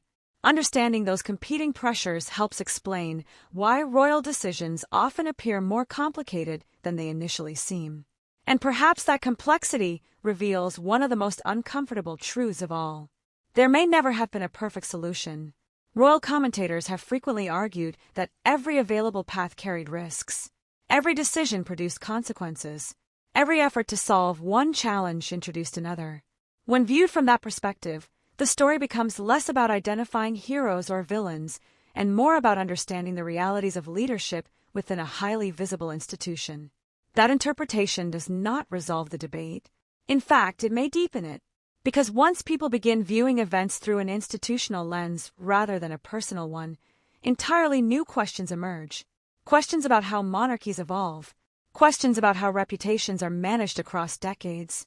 Questions about how future generations interpret controversial chapters from the past. And perhaps most significantly, questions about who ultimately shapes historical memory. The public, the media, the institution itself, or some combination of all three. Those questions remain unresolved. However, they point towards something increasingly difficult to ignore. The story surrounding Camilla may never have been primarily about a single individual. Instead, it may represent a case study in how modern monarchies navigate periods of intense pressure while attempting to preserve continuity. If that assessment is correct, then everything discussed so far acquires a different meaning. The controversies, the acceptance, the debates, the strategic decisions, the evolving public reactions, all of them may be pieces of a much larger puzzle concerning institutional survival in an age of unprecedented scrutiny. And yet there is still one crucial piece missing. Because understanding how the monarchy responded explains a great deal. What it does not fully explain is whether those responses ultimately transformed the institution itself. And if the answer to that question is more significant than many observers realize, then the next stage of the story may force a complete reevaluation of what these decades of controversy were actually revealing all along. What makes the situation increasingly difficult to ignore is that all of the separate threads begin pointing toward the same destination. Questions about reputation, public trust, institutional strategy, and future leadership no longer appear to be independent issues. Instead, they seem connected by a common challenge facing the monarchy: how to maintain continuity while preparing for inevitable change. That convergence becomes visible when examining the reactions of different generations within the royal family itself. Royal commentators have often noted that every senior royal carries a different burden. The king must preserve stability in the present. The Prince of Wales must prepare for the future. Other senior figures help maintain continuity between the two. When viewed individually, those responsibilities seem straightforward. When viewed together, they create a complex web of expectations that can place enormous pressure on decision-making. This helps explain why debates surrounding Camilla continue attracting attention long after many expected them to fade. The issue is no longer confined to public opinion about a single royal figure. It has become part of a broader assessment of how effectively the institution manages difficult transitions. Every successful transition strengthens confidence. Every controversial one raises new questions. And those questions are becoming increasingly important. Some analysts have argued that the monarchy now operates in an environment where public confidence must be earned continuously rather than inherited automatically. Previous generations could often rely on tradition as a source of authority. Modern royals face a different reality. Visibility creates accountability. Public engagement creates expectations. Every major decision is measured not only against tradition, but also against contemporary standards. That shift has consequences. The greater the public scrutiny, the more significant reputation becomes as a strategic asset. Reputation affects credibility. Credibility affects trust. Trust affects stability. And stability remains one of the institution's most valuable resources. This is where several previously separate pieces of the puzzle begin aligning. The debates surrounding Camilla, the emphasis on carefully managed public appearances, the increasing focus on disciplined messaging, the cautious preparation of future leadership. Viewed separately, these developments appear unrelated. Viewed together, they begin looking like responses to the same underlying pressure. The pressure to ensure that future transitions occur with as little disruption as possible. That realization has led some royal watchers to focus less on personalities and more on institutional priorities. According to this perspective, the monarchy's most important objective is not winning every public debate. It is preserving long-term legitimacy. Temporary controversies can be managed. Structural damage to public confidence is far more difficult to repair. If that assessment is correct, then the significance of past controversies changes dramatically. Instead of being isolated episodes, they become lessons. Lessons about communication. Lessons about public sentiment. Lessons about how rapidly perceptions can shift. And perhaps most importantly, lessons about how future leadership must adapt to avoid repeating similar challenges. This is where attention increasingly turns toward the next chapter. Reports suggest that Prince William's approach to royal responsibilities reflects a heightened awareness of public expectations. Some observers believe the future king understands that trust is built gradually and lost quickly. Whether or not that interpretation is entirely accurate, it highlights a growing awareness inside and outside the institution that reputation management can no longer be treated as a secondary concern. That awareness creates a new kind of pressure, because expectations continue rising. Every decision is examined more closely. Every public appearance carries greater symbolic weight. Every leadership choice is evaluated not only for its immediate impact, but also for what it may reveal about the monarchy's future direction. The result is a situation where consequences extend far beyond individual events. A decision made today may influence public confidence years from now. A reputational challenge faced by one generation may shape opportunities available to the next. And that creates a level of strategic importance that many casual observers never see.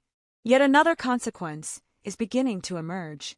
The more attention shifts toward future leadership, the more historical controversies are reassessed through a different lens. Questions that once focused on personal relationships increasingly become questions about institutional resilience. Analysts are no longer asking only what happened. They are asking what the institution learned from what happened. That distinction is crucial, because learning implies change, and change raises another question. How much has the monarchy already evolved as a result of these experiences? Some royal commentators believe the answer may be more significant than many realize. They point to an institution that appears increasingly conscious of public perception, increasingly selective in its messaging, and increasingly focused on demonstrating stability during periods of uncertainty. Whether those changes represent adaptation or necessity remains open to interpretation. However, the pressure driving them appears difficult to dispute. The monarchy faces the challenge of remaining relevant while preserving continuity. It must embrace modernization without abandoning tradition.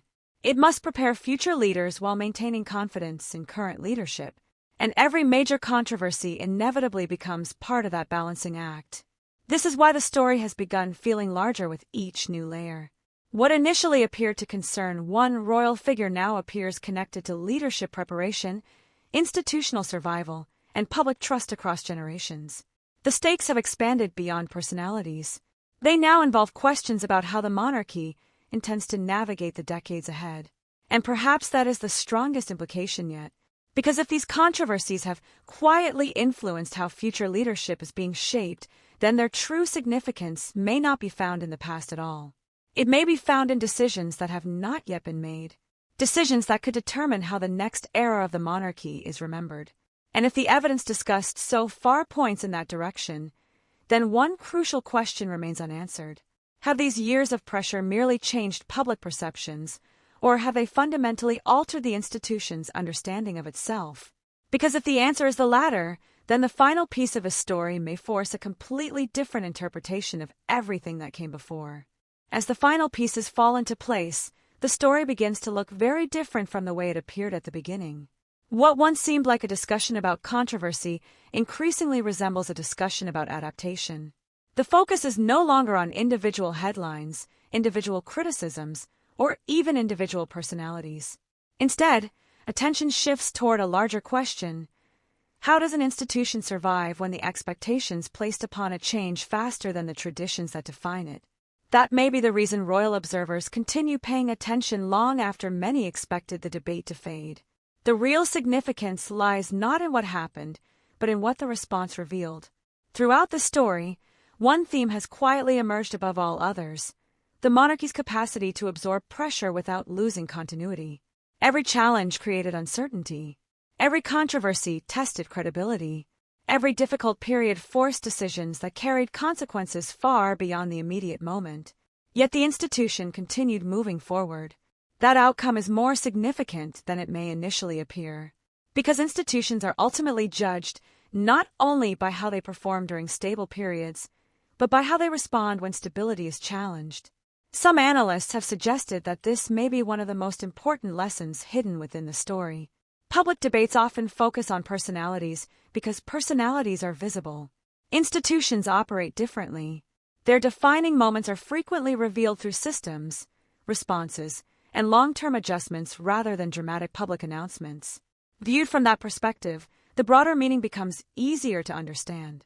The discussion surrounding Camilla was never simply a question of acceptance or rejection. It became a test of whether the monarchy could guide public perception through a period of significant change while maintaining confidence in its future direction.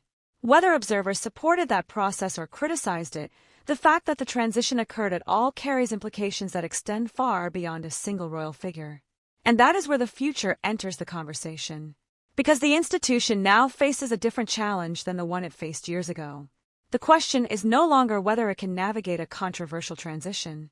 The question is whether it can apply the lessons learned from that transition to the next era of leadership.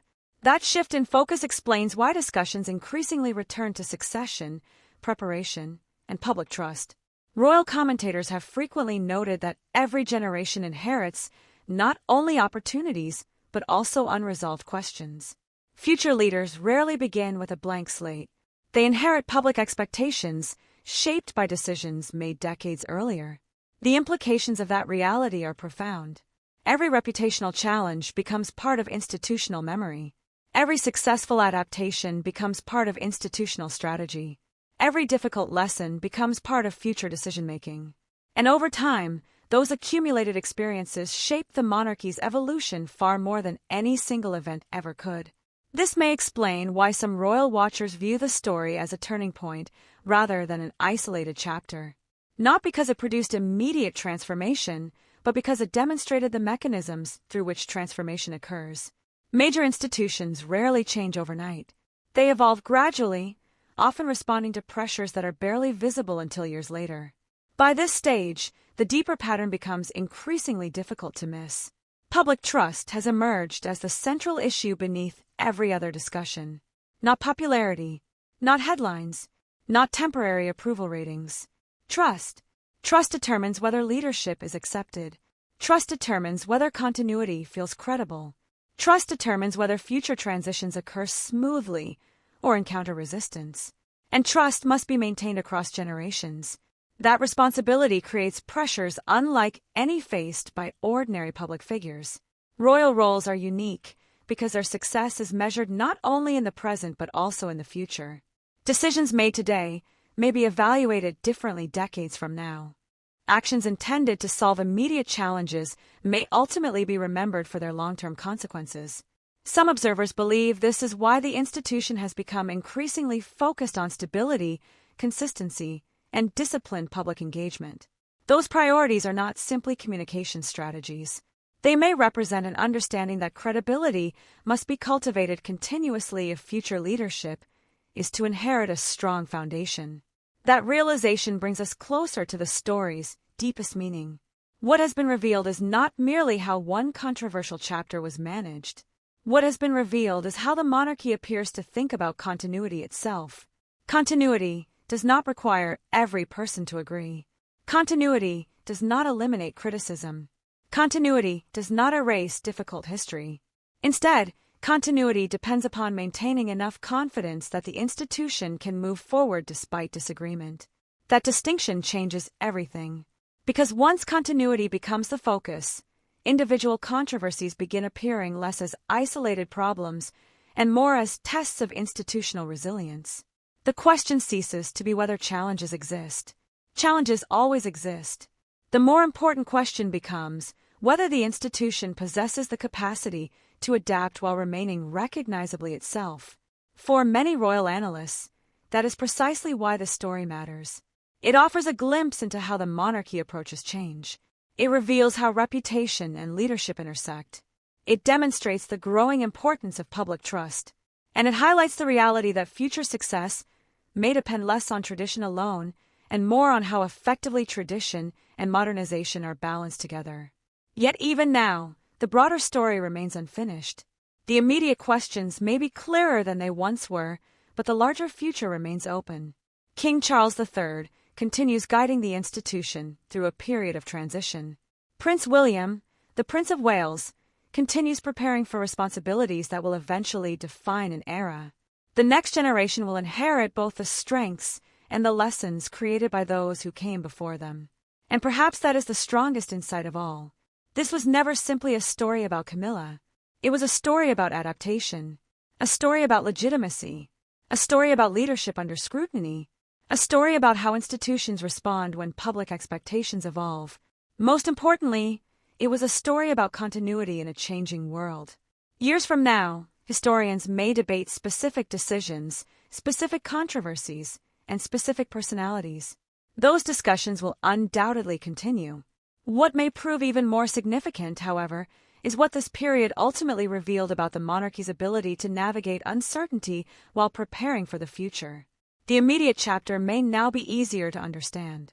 What remains uncertain is how history will ultimately interpret its meaning. Will this period be remembered primarily as a controversial royal episode, or as an important stage in the monarchy's long-term evolution toward its next generation of leadership? If you enjoyed this deep dive into the royal family, Prince William, Catherine, Princess of Wales, King Charles III, Princess, and the future of the monarchy, be sure to subscribe and turn on notifications so you never miss our next royal analysis. Let us know your thoughts in the comments below. We'll see you in the next video. For all that celebrations are magnificent, at the heart of the pageantry is a simple message: service. Before I write section 1, one important note. The reference transcript you uploaded is built around dramatic claims presented as fact, secret plots, swapped name tags, punishments, etc., but there is no verified evidence that these events actually happened. For a strong royal documentary script, it's better to frame such elements as questions, perceptions, speculation, and royal watcher interpretations, not established facts. At Royal Ascot, most cameras were expected to focus on one thing: the return of Catherine, Princess of Wales. After months of public concern surrounding her health, many believed the event would become a powerful symbol of continuity, resilience, and the future of the monarchy. Yet before a single carriage rolled forward, attention began shifting toward a different question entirely. Why were some royal observers suddenly talking about Queen Camilla, and what did Prince William's reaction reveal about a deeper struggle over image, influence, and the future direction of the royal family? For much of the public, Royal Ascot has always represented more than horse racing. It is one of those rare occasions when tradition, symbolism, and royal visibility combine into a single spectacle watched across Britain and far beyond. This year, however, expectations were unusually high. The anticipated appearance of Catherine, Princess of Wales, carried emotional significance that extended well beyond fashion, ceremony, or protocol. Many supporters viewed her presence as evidence of strength after a difficult period, while others saw it as a reassuring glimpse of stability within an institution that has faced considerable scrutiny in recent years. That alone would have guaranteed worldwide attention. But what made the situation more fascinating was the growing sense that different members of the royal family were entering the event with very different priorities. On one side stood Prince William, the Prince of Wales, increasingly viewed as the future face of the monarchy. Beside him was Catherine, whose popularity had only intensified during her absence from public life. Together, they represented continuity, renewal, and the next chapter of royal leadership. Yet another question was quietly emerging behind the scenes. Where exactly did Queen Camilla fit into that picture? The Queen had spent years navigating one of the most difficult public image transformations in modern royal history. Her position within the institution had been earned through patience, persistence, and gradual public acceptance. Nevertheless, royal history repeatedly demonstrates that popularity and authority do not always move in the same direction. Sometimes the individuals who command the most attention are not necessarily those who hold the highest formal rank.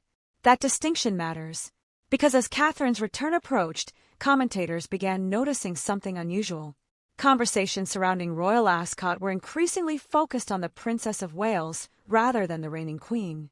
Headlines, television segments, and social media discussions seemed drawn toward the future rather than the present. For some observers, that shift was entirely natural. For others, it highlighted a growing reality that Buckingham Palace may eventually need to manage carefully. The monarchy thrives on hierarchy, but public fascination often follows a different set of rules. And that raises an intriguing question. When the institution finds itself balancing a reigning generation and a future generation simultaneously, who becomes the symbolic center of attention? The answer is not always straightforward. Throughout royal history, moments of transition have often created subtle tensions, not necessarily personal tensions, but institutional ones. Public interest naturally gravitates toward the figures who represent tomorrow. In the current era, many analysts believe that Prince William and Catherine increasingly occupy that role. Every appearance, every photograph, every public engagement is examined not only for what it says about the present monarchy, but for what it suggests about the monarchy that may eventually follow. That growing focus creates opportunities, but it also creates challenges. Because while Catherine's return generated enormous goodwill, it simultaneously amplified discussions about succession, generational change, and the evolving priorities of the royal household. Suddenly, an event that should have been straightforward became layered with symbolism. Was this simply a celebration of Catherine's recovery? Or was it becoming something larger, a public reminder of where many people believe the future of the institution now resides? As those questions circulated, Prince William appeared increasingly determined to maintain a clear message. Throughout recent years, the Prince of Wales has consistently emphasized stability, duty, and family unity. Yet he has also demonstrated a willingness to protect Catherine from unnecessary pressures and distractions. That protective instinct has become one of the defining features of William's public role. Royal watchers have noticed it repeatedly. Whenever scrutiny intensifies, whenever speculation grows louder, the future king often seems focused on ensuring that attention remains directed toward the broader purpose rather than personal controversies. Some commentators interpret that approach as strategic leadership. Others see it as evidence of a husband determined to shield his family from the turbulence that has affected previous generations. Either way, it has become impossible to ignore. And that is where the royal Ascot story begins to take on a deeper significance.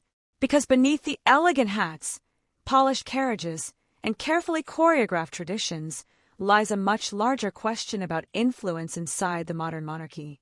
Not necessarily influence measured by titles or official authority, but influence measured by public affection, media attention, and symbolic importance. Those forms of influence can be extraordinarily powerful. In some cases, they shape public perception more effectively than any official announcement ever could. As royal Ascot approached, many expected a celebration. What few anticipated was that the event would also spark renewed discussion about visibility, succession, and the delicate balance between established authority and emerging leadership. The public may have arrived expecting a pageant, but increasingly they found themselves examining something else entirely. Who truly represents the future image of the royal family? And if that question is already generating debate today, what might happen when the spotlight grows even brighter in the months ahead? Because what unfolded next would transform a routine royal appearance into a much larger conversation about power, perception, and the future of the crown. What made the discussion surrounding royal Ascot particularly interesting was not the event itself, but the speed with which attention shifted away from ceremony and toward questions of influence. Royal events are carefully structured, carefully timed, and carefully managed. Yet every so often, an appearance begins generating conversations that extend far beyond the official schedule. This seemed to be one of those moments. As images of Catherine, Princess of Wales, circulated, many commentators focused on her return, but others began examining something less obvious. Why did the reaction feel so significant? After all, members of the royal family appear at public events regularly. What made this appearance different? Part of the answer may lie in timing. The monarchy currently finds itself navigating a period unlike any it has experienced in decades. King Charles III continues to carry out his constitutional responsibilities while simultaneously facing public attention surrounding his health. At the same time, Prince William has assumed an increasingly visible role, often representing continuity and future leadership in the minds of many observers. Those two realities are unfolding simultaneously, creating a unique dynamic inside the institution. And that dynamic may explain why seemingly ordinary moments now attract extraordinary levels of analysis. Several royal commentators have noted that whenever public attention becomes heavily concentrated on the next generation, questions about transition inevitably follow. Not because a transition is necessarily imminent, but because the public naturally begins imagining what comes next. In that environment, every photograph, every appearance, and every interaction can take on a larger meaning than originally intended. That may help explain why discussions surrounding Catherine's appearance quickly evolved into broader conversations about the future direction of the monarchy itself. But another question soon emerged. If public enthusiasm increasingly centers on William and Catherine, how does the institution balance celebrating that popularity while maintaining focus on the current reign? The answer is not simple, because royal institutions operate on two different levels simultaneously. One level is constitutional authority. The other is public perception. History shows those two forces do not always move together. In many ways, public perception can become a form of influence in its own right. Observers have frequently pointed to previous periods in royal history when individual members attracted such intense public interest that they effectively became symbols of an entire era. What matters is not merely who appears in headlines. What matters is what those headlines begin to represent. And increasingly, some analysts believe Catherine represents something larger than personal popularity. To supporters, she embodies stability during uncertainty. To others, she represents continuity between generations. Still others see her as a key figure in maintaining public confidence during a period of significant change. Whether one agrees with those interpretations or not, their existence helps explain why her return generated such intense attention. Yet that realization creates another layer of complexity. Because whenever one figure becomes a symbol of institutional confidence, expectations inevitably rise. Every appearance begins carrying greater significance. Every absence becomes more noticeable. Every public engagement attracts additional scrutiny. And that raises a concern that some royal watchers have quietly discussed for months. Has the monarchy become increasingly dependent upon a relatively small number of individuals to carry its public image? It is a delicate question. Royal households traditionally rely on multiple senior figures sharing responsibilities across hundreds of engagements each year. However, public attention rarely distributes itself evenly. Some personalities naturally attract greater interest than others. When that happens, institutions must carefully manage both opportunity and risk. The opportunity is obvious. Strong public support can strengthen confidence in the monarchy. The risk is less obvious. Concentrating public attention around a handful of figures can unintentionally create expectations that become difficult to sustain over time. That may be one reason why recent appearances have been examined so closely, not because of any single event, but because they offer clues about how the institution is adapting to changing circumstances. Meanwhile, another development was beginning to attract attention among experienced royal observers. For years, discussions about succession largely focused on constitutional procedure. Recently, however, those discussions have become increasingly centered on public readiness. Some commentators argue that the public is already viewing William and Catherine through the lens of future leadership rather than simply their current positions. That distinction matters more than it may initially appear. Because institutions often change gradually in official terms while changing rapidly in public perception. The public does not wait for formal milestones before forming impressions. In many cases, those impressions are established years in advance. If that process is already underway, then Royal Ascot may have represented more than a successful public appearance. It may have provided a glimpse into how audiences are beginning to view the next chapter of royal life. Yet even that interpretation leaves important questions unanswered. How aware is the institution itself of these shifting perceptions? Are senior advisors actively encouraging this evolution? Or are events simply unfolding naturally as public interest responds to changing circumstances? Reports suggest there are differing views among royal analysts. Some believe the increased prominence of William and Catherine reflects long-term strategic planning designed to ensure continuity. Others argue that public sentiment has evolved organically and that palace officials are merely adapting to realities they cannot fully control. That disagreement is fascinating because it points toward a much larger issue. Who shapes the future image of the monarchy? The institution itself, the media, or the public? Perhaps the answer involves all three. As those debates continued, another subtle observation began emerging from commentators who study royal communications. They noted that conversations about Catherine's return often generated discussions about leadership, duty, resilience, and continuity. Those are not simply personal qualities. They are institutional qualities.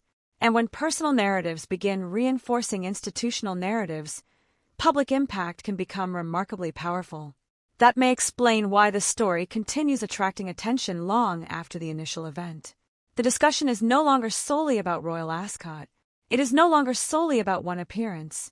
Instead, it increasingly appears to be part of a broader conversation regarding how the royal family presents itself during a period of transition, uncertainty, and heightened public scrutiny. Yet perhaps the most intriguing question has not been answered at all.